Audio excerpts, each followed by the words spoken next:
Petrol pump पे पहुंच गए, एक भाई आएगा आपके पास आपसे चाबी लेने के लिए।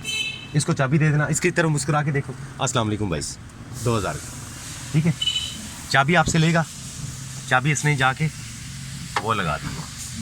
आपको ये कंफर्म करना है वीरे कि मेरा ओके, वो आपको बोलेगा कि यार देख लो भाई 249 रेट है, उसने 2000 का मेंशन कर दिया।